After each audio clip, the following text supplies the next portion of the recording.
Next theorem देख रहे हैं जिसका नाम है इंटरमीडिएट थ्योरम। ये भी मोस्ट इंपॉर्टेंट थ्योरम है। तो जो भी बाय नेम आएंगी बच्चे उनके स्टेटमेंट आपको याद रखने पड़ेंगे। तो ये भी बाय नेम आएगी तो इसका स्टेटमेंट आपको याद होना चाहिए। देखो नाम से पता लग रहा है इंटरमीडिएट, यानी दो के बीच में कोई तीसरा बंदा होगा, यानी दो बंदों के बीच में कोई बंदा होगा, ये हमें प्रूव करना है। तो थ्योरम का स्टेटमेंट सुनते हैं। वो कहता एफ कंटिन्यूस दिया हुआ है ए से बी इंटरवल में, और कहता फंक्शन की ए पर और बी पर वैल्यू इक्वल नहीं है, यानी एफ ए और एफ बी बराबर नहीं है, ये गिवन है। तो कहता F assumes every value between F A and F B at least once in A B.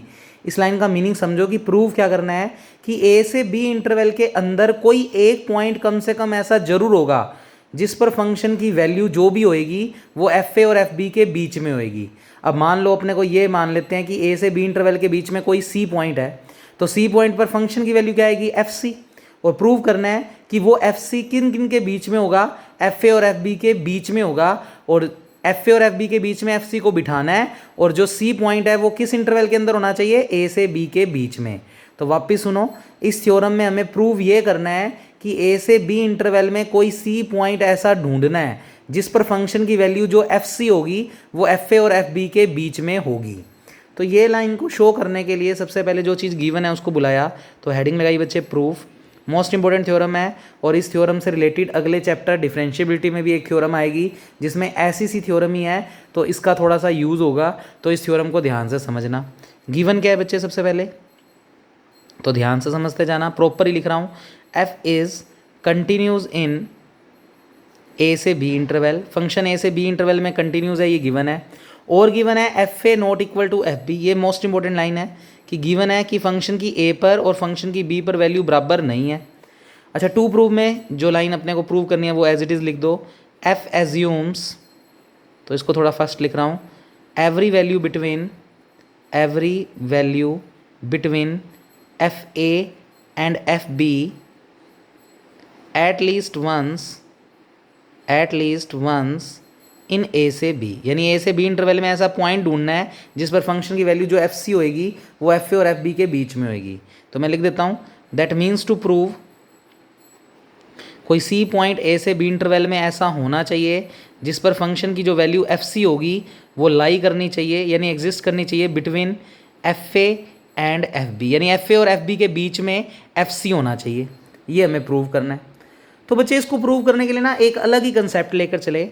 हम अपनी तरफ से मानकर चले लेट के बी एनी कांस्टेंट, के कोई कांस्टेंट लिया सच दैट,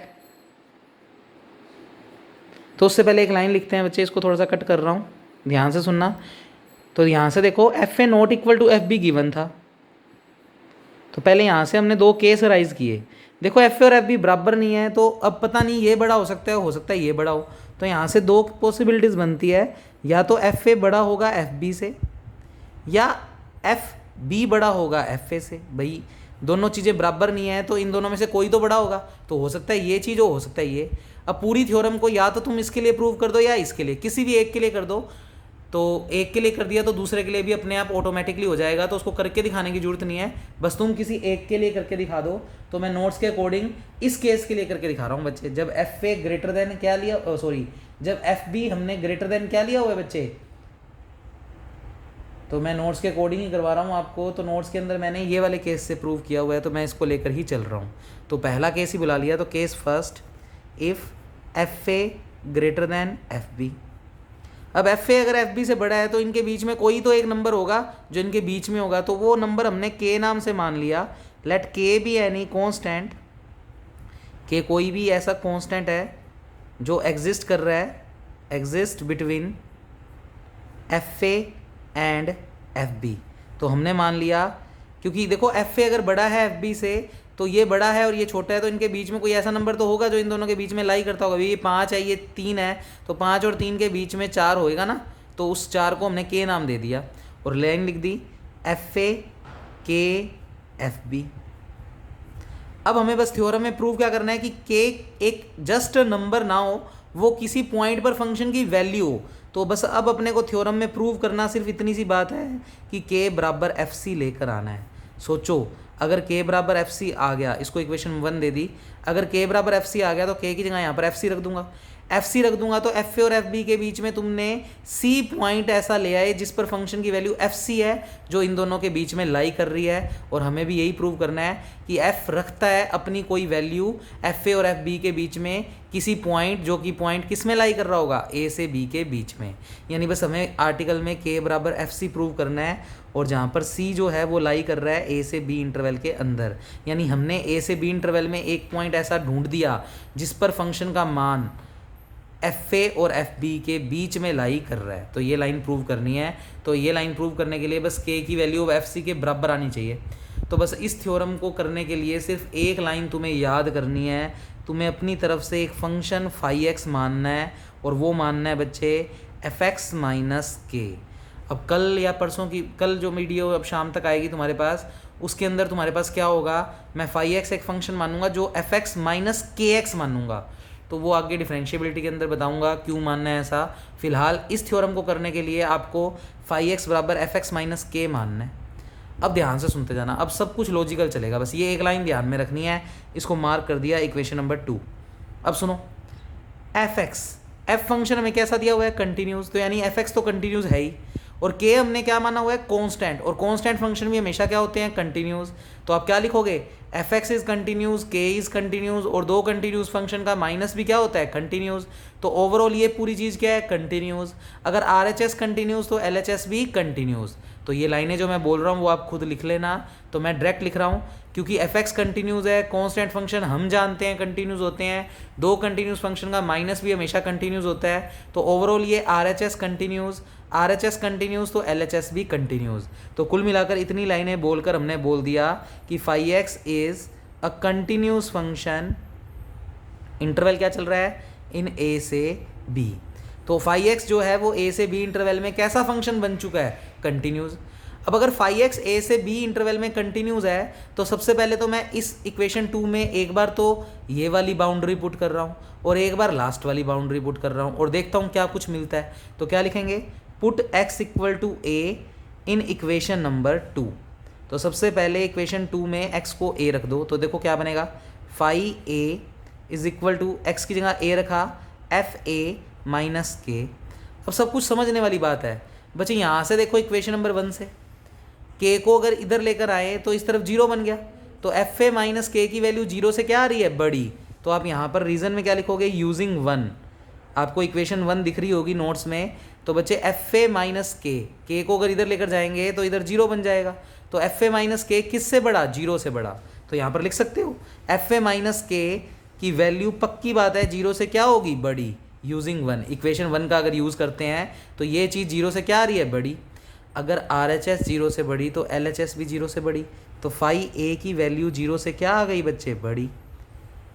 बड़ी इंपॉर्टेंट बात आई है कि ए पर फंक्शन फाई की वैल्यू 0 से बड़ी है, यानी फाई ए पॉजिटिव है। 0 से बड़े का मतलब फाई ए, यानी ए पॉइंट पर फंक्शन की वैल्यू जो भी आएगी वो पॉजिटिव आएगी। अब इस इक्वेशन के अंदर लास्ट वाली बाउंड्री पुट कर दो, यानी बी पुट कर दो। तो देखो मैंने यहाँ लिखा लाइन लगा कर, put x equal to B in equation number 2। रखो x को b यहाँ पर इक्वेशन 2 में। तो ये बनेगा phi B is equal to F B minus K. अब ध्यान से सुनना, इक्वेशन 1 का अगर फिर से यूज़ करें तो एफ बी माइनस के, बच्चे के को उधर लेकर जाएंगे तो इधर 0 बन जाएगा। तो एफ बी माइनस के 0 से क्या है, छोटा। तो ध्यान से देखो, तो यहाँ पर रीजन में लिखेंगे यूजिंग 1। समीकरण 1 का अगर यूज़ करें तो फाई बी जो कि बराबर है एफ बी माइनस के, और एफ बी माइनस के को देखें तो वो छोटा है 0 से, छोटा है 0 से। तो ओवरऑल फाई बी किससे छोटा है, 0 से। तो फाई की बी पर वैल्यू बच्चे 0 से छोटी है, यानी कह सकते हो फंक्शन की बी पर जो वैल्यू है वो नेगेटिव है। और ऊपर प्रूव कर चुके हैं कि फाई एक्स का जो भी ग्राफ होगा वो ए से बी इंटरवल में कंटिन्यूस है। अब फाई एक्स का अपने ऐसे कोई हमें पता तो है नहीं फंक्शन क्या है, पर इतना पता है कंटिन्यूस है ए से बी इंटरवल में। तो मैंने ये मान लो मेरी एक्स एक्सिस है, अच्छा ये वाई एक्सिस होती है, और वाई को फंक्शन ही बोलते हैं, फंक्शन का नाम फाई एक्स है। तो वाई बराबर फाई एक्स। अब अगर मैं फाई एक्स का ग्राफ बनाऊं तो फाई एक्स कैसा फंक्शन है बच्चे, कंटिन्यूस फंक्शन, ए से बी इंटरवल में कंटिन्यूस है, और फाई एक्स की ए पर वैल्यू पॉजिटिव है। देखो मैं प्रूव कर चुका हूं। तो बच्चे इस तरफ y हमेशा पॉजिटिव होता है, यानी फाई एक्स पॉजिटिव है, वो इस तरफ है। तो अपने अगर फाई एक्स का कोई भी ग्राफ बनाए, कुछ भी बना दिया, कुछ ऐसा ग्राफ बना दिया, ऐसा भी बना सकते थे, कैसा भी बना सकते थे, बस कंटिन्यूस बनाना था। और ये मान लो ए पॉइंट है, ये एक्स इक्वल टू ए है, और एक्स इक्वल टू ए जब पुट किया तो फाई ए पॉजिटिव आया, तो ये फाई ए पॉजिटिव है ना बच्चे। तुम कहोगे पॉजिटिव कैसे है ये, क्योंकि इस तरफ y की वैल्यू यानी फंक्शन की वैल्यू पॉजिटिव होती है, जबकि नीचे की तरफ फंक्शन की वैल्यू नेगेटिव होती है। तो देखो फाई की b पर वैल्यू नेगेटिव है, तो ये मान लो b पॉइंट है, ये x equal to b point हो गया, और इस पर जो मान आया फंक्शन का फाई b वो नेगेटिव है। अब तुम खुद का दिमाग लगाओ कि हमने जो ये फाई एक्स का a से b इंटरवल में ग्राफ बनाया है, और इसके अकॉर्डिंग फाई ए पॉजिटिव है तो ऊपर बना दिया, और फाई बी नेगेटिव है तो नीचे बना दिया। और क्योंकि ग्राफ कंटिन्यूस है, क्योंकि फंक्शन कंटिन्यूस बोला गया है हमें, अगर फंक्शन कंटिन्यूस है तो हमने a से b तक पॉइंट जब मिलाया तो एक कंटिन्यूस ग्राफ बनाया, और कंटिन्यूस ग्राफ बनाया तो आप देख पा रहे हो कि ये ग्राफ एक बार, कम से कम एक बार इस एक्स एक्सिस को कट करेगा ही करेगा।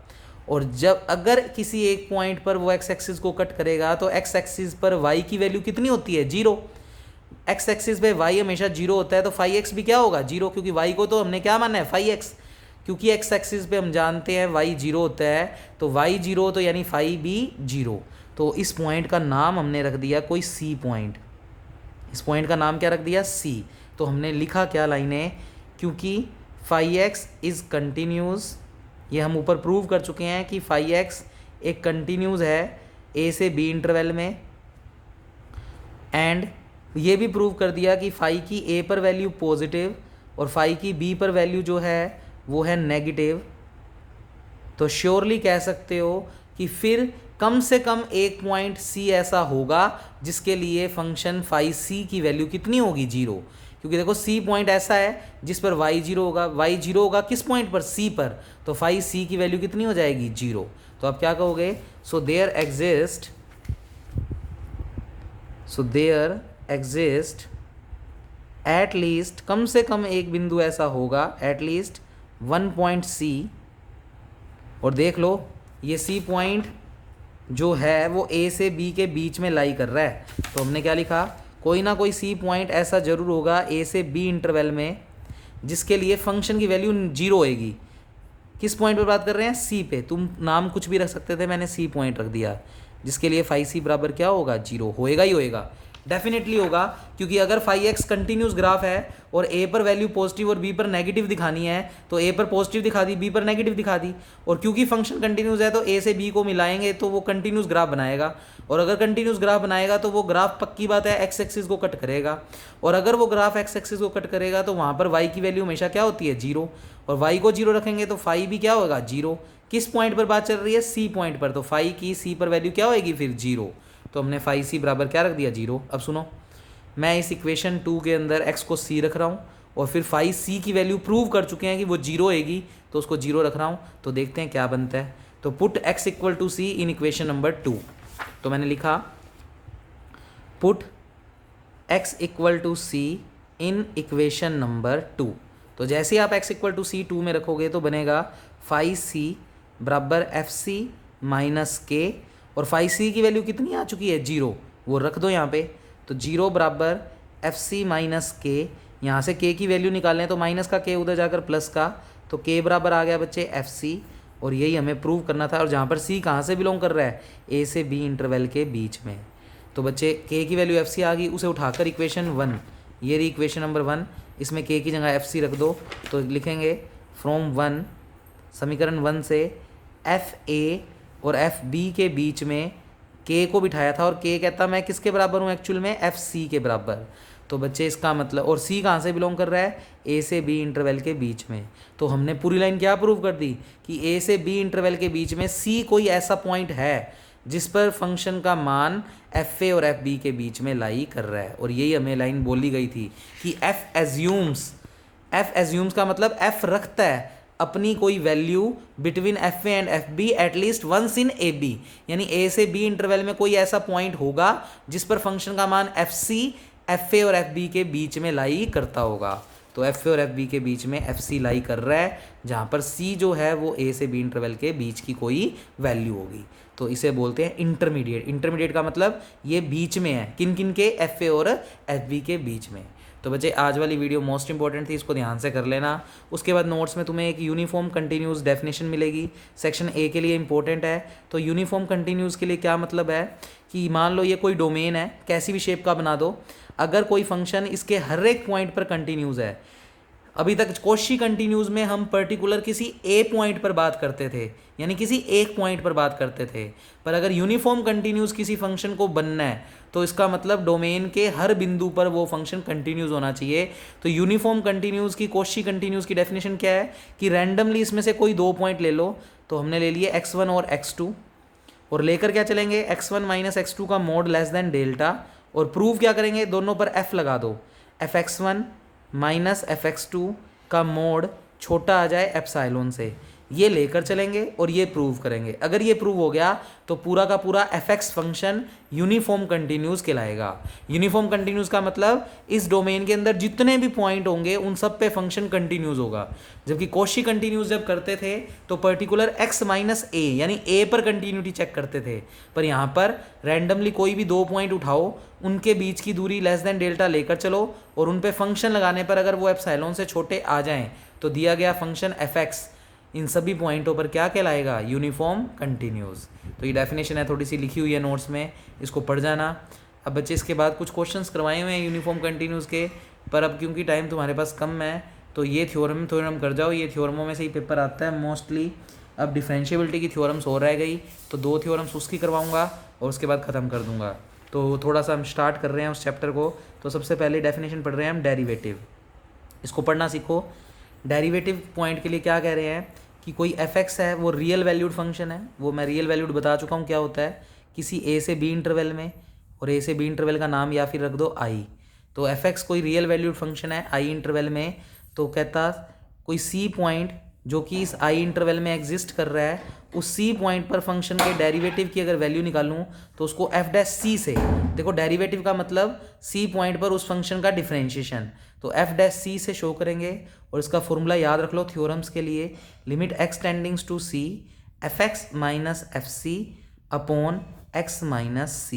तो बस ये एक फॉर्मूला याद रखना है आगे की थ्योरम्स को करने के लिए। तो किसी c पॉइंट पर फंक्शन के डेरिवेटिव को f डैश c से रिप्रेजेंट करते हैं, और इसका फॉर्मूला होता है limit x tending to c fx minus fc upon x minus c। ये हो गया c पॉइंट पर फंक्शन के डेरिवेटिव की वैल्यू। या इसको क्या पढ़ते हैं, x किस तरफ कन्वर्ज हो रहा है, c की तरफ, तो इसको लिखते हैं x कन्वर्जेस टू c। तो fx किस तरफ कन्वर्ज हो रहा है, fc की तरफ, तो fx कन्वर्जेस टू fc। इसको इस तरीके से भी रीड करते हैं, तो थोड़ा सा पढ़ना इसको अपने को सीखना है। फिर आ जाओ कंटिन्यूस की डेफिनेशन। अब कंटिन्यूस की एक डेफिनेशन तो तुमने स्टार्टिंग में जब क्वेश्चंस किए थे तब पढ़ी थी, left hand limit, right hand limit और फंक्शन का उस पॉइंट पर वैल्यू, तो फंक्शन सी पॉइंट पर कंटिन्यूस कहलाएगा। और left hand limit right hand limit के तुम्हें फॉर्मूले पढ़ लिए होंगे बच्चे, वो तुम्हें आते ही हैं। या मैंने कॉची कंटिन्यूस सिखाई थी, तो सिखाई थी x माइनस ए का मोड लेस देन डेल्टा और fx माइनस एफ ए का मोड लेस देन एप्साइलोन, ये भी मैंने सिखाया था तुम्हें, ये भी कंटिन्यूस की डेफिनेशन है। या एक डेफिनेशन और याद करो जिससे हमारी थ्योरम में होंगी, limit x tending to c fx बराबर fc, ये भी कंटिन्यूस की ही डेफिनेशन है बच्चे, सुनो ध्यान से। भाई इस c के ऊपर प्लस लगा दूं तो वो राइट हैंड लिमिट को शो कर रहा है, c के ऊपर माइनस लगा दूं तो ये लेफ्ट हैंड लिमिट, और बराबर आनी चाहिए फंक्शन की उस पॉइंट पर वैल्यू। देखना यही चीज़ नहीं बन गई, भाई c के ऊपर प्लस लगा दें तो इतनी इतनी चीज़ राइट हैंड लिमिट को बता रही है, माइनस लगा दें तो इतनी इतनी चीज़ लेफ्ट हैंड लिमिट को, और बराबर आ रही है फंक्शन की उस पॉइंट पर वैल्यू। तो ये चीज़ें और ये चीज़ बिल्कुल सेम है, तो ये भी कंटिन्यूस की डेफिनेशन है और ये भी, यानी किसी थ्योरम में अगर ये लाइन लेकर आ जाएं तो भी प्रूव हो जाएगा कि दिया गया फंक्शन fx c पॉइंट पर कंटिन्यूस है। अगर ये लाइन आ जाती है तो इसका मतलब fx c पॉइंट पर क्या है, कंटिन्यूस। तो ये लाइन याद रखो और इससे आप लिख सकते हो कि that means fx is continuous at x equal to c। अगर ये थ्योरम के अंदर लाइन ले आते हो तो इस लाइन के बाद ये लाइन लिख सकते हो कि फिर ये fx c पॉइंट पर क्या कहलाएगा, कंटिन्यूस।